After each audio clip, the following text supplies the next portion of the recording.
श्री चंडिकाय नमः। Gaudy true channel में आप सभी का स्वागत है। आज हम लोग श्रीमद् देवी भागवत महापुराण में प्रथम स्कंद के चौथे अध्याय की कथा सुनेंगे। ऋषिगण बोले, हे सौम्य, महर्षि व्यास की किस पत्नी से सुखदेव जी उत्पन्न हुए, उनका जन्म किस प्रकार हुआ और किस प्रकार से उन्होंने इस संहिता का सम्यक अध्ययन कर लिया, आपके द्वारा ही वे अयोनिज कहे गए हैं। तो फिर अरण्य से उनकी उत्पत्ति कैसे हुई? हे महामते, इसमें हमें महान संशय हो रहा है, आप उसका समाधान करें। हम लोगों ने पहले ही सुना है कि महातपस्वी सुखदेव जी गर्भयोगी थे। ऐसी स्थिति में उन्होंने इतने विस्तृत पुराण का अध्ययन कैसे कर लिया? सुत जी बोले, प्राचीन काल में एक समय सत्यवती के पुत्र व्यास जी सरस्वती नदी के किनारे अपने आश्रम में गौरैया पक्षी का जोड़ा देखकर आश्चर्यचकित हो गए। अंडे के तत्काल पैदा हुए लाल मुख वाले, सुंदर अंगों वाले एवं पंख रहित शिशु को घोंसले में ही छोड़कर वे दोनों उड़ गए और अत्यंत परिश्रम से चारा लाकर उस शिशु के चोंच में डालते हुए दोनों पक्षी अत्यंत आह्लाद युक्त होकर उस शिशु के अंगों को अपने अंगों से रगड़ते हुए प्रेम पूर्वक उसके सुंदर मुख को चूम रहे थे। व्यास जी उस शिशु में उन दोनों पक्षियों का ऐसा अद्भुत प्रेम देखकर चिंता में पड़ गए और मन ही मन सोचने लगे, यदि अपने पुत्र के प्रति पक्षियों में ऐसा प्रेम दिखाई दे रहा है तो अपनी सेवा का फल चाहने वाले मनुष्यों में ऐसा प्रेम व्यवहार होने में आश्चर्य ही क्या। क्या ये दोनों पक्षी इसका सुख साधन स्वरूप विवाह करके स्वयं सुखी रहते हुए इसकी वधू का सुंदर मुख देख पाएंगे? क्या इनकी वृद्धा अवस्था में यह धर्मनिष्ठ पुत्र पुण्य प्राप्ति के लिए इन दोनों की सेवा करेगा? धन आदि अर्जित करके क्या यह अपने माता पिता को संतुष्ट रखेगा और इनकी मृत्यु के उपरांत क्या इनका विधि पूर्वक प्रेत कर्म करेगा, अथवा क्या गया तीर्थ जाकर यह बालक उनके श्राद्ध आदि कर्म करके उनका उद्धार करेगा तथा उनके पारलोक साधन हेतु क्या यह विधि पूर्वक नील वृषभ छोड़ने का कर्म करेगा? पुत्र के शरीर का आलिंगन और विशेष रूप से उसका लालन पालन इस संसार में सभी सुखों में उत्तम सुख कहा गया है।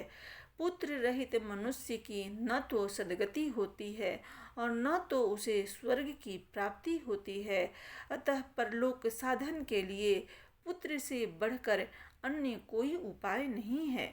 मनु आदि ऋषियों ने भी धर्म शास्त्रों में कहा है कि पुत्रवान मनुष्य स्वर्ग प्राप्त करता है और पुत्रहीन व्यक्ति को स्वर्ग प्राप्ति कभी भी नहीं होती है।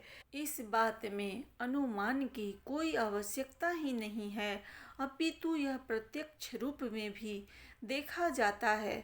साथ ही यह वेद, स्मृति आदि का भी सनातन वचन है कि पुत्रवान मनुष्य पापों से मुक्त हो जाता है।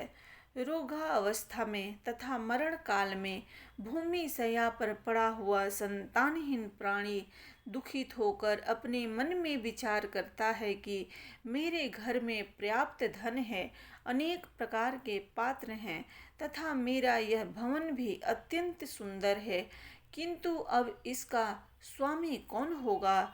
चूँकि मृत्यु काल में उस प्राणी का मन अति दुखी होकर भ्रमित होता रहता है, इसलिए उस भ्रांत मन वाले प्राणी की दुर्गति अवश्य ही होती है। इस प्रकार अनेकानेक चिंतन करके और बार बार लंबी तथा गर्म सांसें लेकर सत्यवती पुत्र व्यास जी का मन अत्यंत खिन्न हो गया।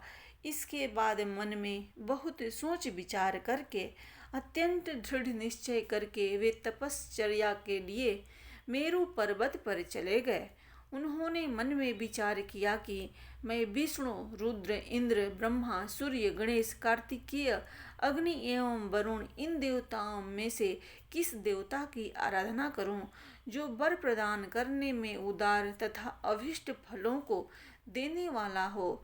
इस प्रकार व्यास जी विचार कर ही रहे थे कि उसी समय संयोगवश मुनि श्रेष्ठ नारद जी हाथों में वीणा धारण किए हुए वहां आ गए। उन्हें देखकर सत्यवती पुत्र व्यास जी अत्यंत प्रसन्न हुए और उन्होंने अर्घ्य तथा आसन प्रदान करके उन मुनि से कुशल क्षेम पूछा। कुशल प्रश्न पूछ लेने के पश्चात मुनिवर नारद जी ने पूछा, हे द्वैपायन, आप किस कारण से चिंताग्रस्त हैं, मुझे बताएं। व्यास जी बोले, संतानहीन व्यक्ति की सद्गति नहीं होती और कभी भी उसके मन में सुखानुभूति नहीं होती है। इसी बात को लेकर मैं अत्यंत दुखित हूँ और बार बार यही सोचता रहता हूँ, मैं अभिलषित फल देने वाले किस देवता को अपनी तप साधना से प्रसन्न करूँ। इसी चिंता में पड़ा हुआ हूँ। अब इस समाधान हेतु आपकी शरण में हूँ। हे महर्षि, आप सब कुछ जानने वाले हैं, अतः हे कृपा सिंधु, आप मुझे शीघ्र ही बताएं कि मैं किस देवता की शरण जाऊं जो प्रसन्न होकर मुझे पुत्र प्रदान कर दें। सूत जी बोले, व्यास जी के द्वारा इस प्रकार पूछे जाने पर वेदवेता तथा महामना महर्षि नारद अत्यंत प्रेम पूर्वक कृष्ण द्वैपायन से कहने लगे। नारद जी बोले, हे पराशर तनय, हे महाभाग, आपके द्वारा जो प्रश्न यहाँ मुझसे पूछा गया है वैसा ही प्रश्न पूर्व काल में मेरे पिता ब्रह्मा जी ने मधुसूदन भगवान विष्णु से किया था। मेरे पिता ब्रह्मा जी कौस्तुभ मणि की प्रभा से दीप्तिमान शंख चक्र गदा और पद्म धारण करने वाले, पीत वस्त्र धारण करने वाले, 4 भुजाओं वाले, श्रीवत्स चिन्ह से विभूषित वक्षस्थल वाले, सभी लोकों के कारण स्वरूप देवाधिदेव जगत गुरु जगदीश्वर वासुदेव देवेश जगतपति श्रीनाथ विष्णु को ध्यान में अवस्थित होकर कठोर तप करते हुए देखकर अत्यंत विस्मय में पड़ गए और उन्होंने पूछा। ब्रह्मा जी बोले, हे देवाधिदेव, हे जगतनाथ, हे भूत भविष्य वर्तमान के स्वामी, आप किस लिए यह कठोर तपस्या कर रहे हैं। हे जनार्दन, आप किसके ध्यान में लीन हैं। हे देवेश, यह देखकर मैं परम विस्मय में पड़ गया हूँ कि समस्त विश्व का स्वामी होते हुए भी आप ऐसा ध्यान कर रहे हैं। भला इससे बढ़कर अन्य कौन सी विचित्र बात होगी। आपके नाभि कमल से प्रादुर्भूत होकर मैं संपूर्ण लोकों के कर्ता रूप में अधिष्ठित हूँ। हे लक्ष्मीपते, आपसे भी श्रेष्ठतर कौन देवता हैं, उस देवता को मुझे बताइए। हे जगतनाथ, मैं तो यही जानता हूँ कि आप ही आदि स्वरूप, सबके कारण, निर्माता, पालन करता, संहार कारक तथा सभी कार्यों को संपादित करने वाले हैं।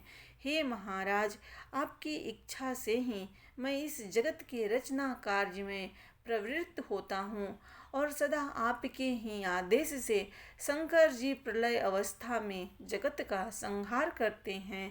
हे ईश, आपकी आज्ञा से ही सूर्य आकाश में नियमित रूप से भ्रमण करता है, शुभ तथा अशुभ हवा चलती है, अग्नि ताप धारण करती है और मेघ वृष्टि करता है। आप किस देवता का आराधना कर रहे हैं, यह मेरी महती शंका है। मैं तो तीनों लोकों में आपसे बढ़कर अन्य किसी देवता को नहीं जानता हूँ। हे सुव्रत, मैं आपका भक्त हूँ, अतः कृपा करके अपनी तपस्या का रहस्य बताइए, क्योंकि यह सर्वविदित है कि महान लोग अपने भक्तों से कुछ भी गोपनीय नहीं रखते हैं। ब्रह्मा जी का वचन सुनकर भगवान विष्णु उनसे बोले, हे ब्राह्मण, आपको अपने मन की बात बताता हूँ, आप उसे एकाग्रचित होकर सुने। यद्यपि सभी देव, दानव और मानव यही जानते हैं कि आप जगत की रचना, मैं जगत के पालन और शिव जी जगत के संहार के परम कारण है, तथापि वेद तत्वज्ञ विद्वान यह तर्कना करते हैं कि किसी शक्ति के द्वारा ही आप सृष्टि के कर्ता हैं। मैं भरता हूँ और शंकर जी हरता हैं। जगत की रचना के लिए आप में राजसी शक्ति विद्यमान है, मुझ में सात्विकी शक्ति स्थित है तथा शिव जी में तामसी शक्ति बताई गई है। उस शक्ति के न रहने पर आप न तो सृष्टि रचना कर सकते हैं, न मैं पालन कार्य करने में समर्थ हो सकता हूँ और न तो संकर संहार कर सकते हैं। हे विभो, हम सभी निरंतर उसी शक्ति के अधीन रहते हैं। हे सुवर्त, अप्रत्यक्ष तथा परोक्ष से संबंधित दृष्टांत भी आप सुनिए। इसमें कोई संशय नहीं है कि मैं परतंत्र होकर शेष शैया पर शयन करता हूँ और उसी शक्ति के अधीन होकर समय पर काल का वशवर्ती होकर मैं शयन से उठता हूँ।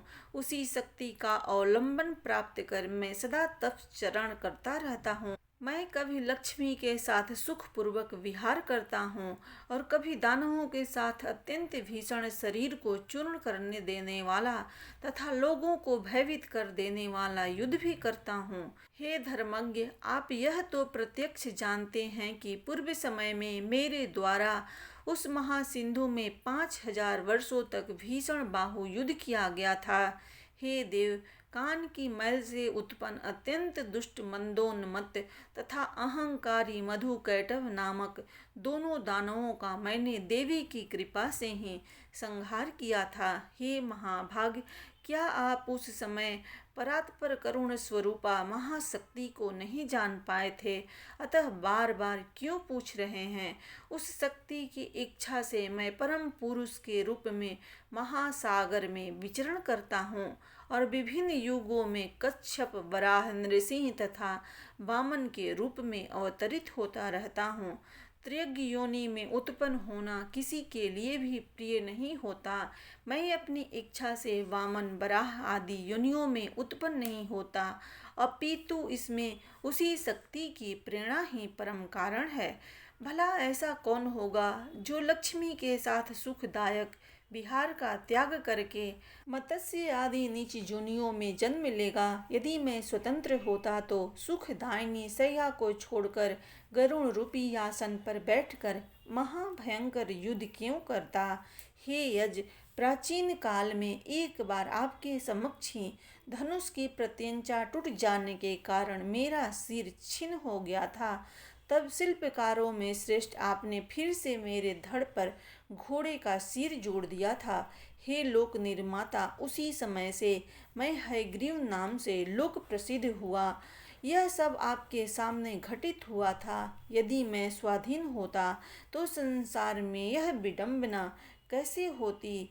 एवं मैं स्वतंत्र नहीं हूँ, अपितु सर्वथा इसी शक्ति के अधीन हूँ।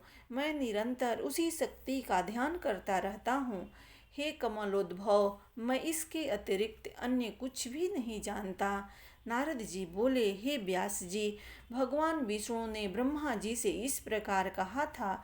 हे मुनि श्रेष्ठ, मेरे पिता ब्रह्मा जी ने वे सब बातें मुझसे कही थी। अतः आप भी कल्याणकारी पुत्र प्राप्ति के उद्देश्य से सर्वथा संशय रहित होकर अपने हृदय कमल में देवी भगवती के चरणारविंद का ध्यान कीजिए। वे देवी आपके समस्त अभिलषित फलों को अवश्य प्रदान करेगी। सुत जी बोले, नारद जी के ऐसा कहने पर सत्यवती पुत्र व्यास जी देवी चरणारविंद में अपना ध्यान केंद्रित करते हुए तपश्चर्या हेतु पर्वत पर चले गए। इस प्रकार श्रीमद् देवी भागवत महापुराण में प्रथम स्कंद के यह चौथे अध्याय की कथा संपन्न हुई। प्रेम से बोलिए माँ भगवती की जय।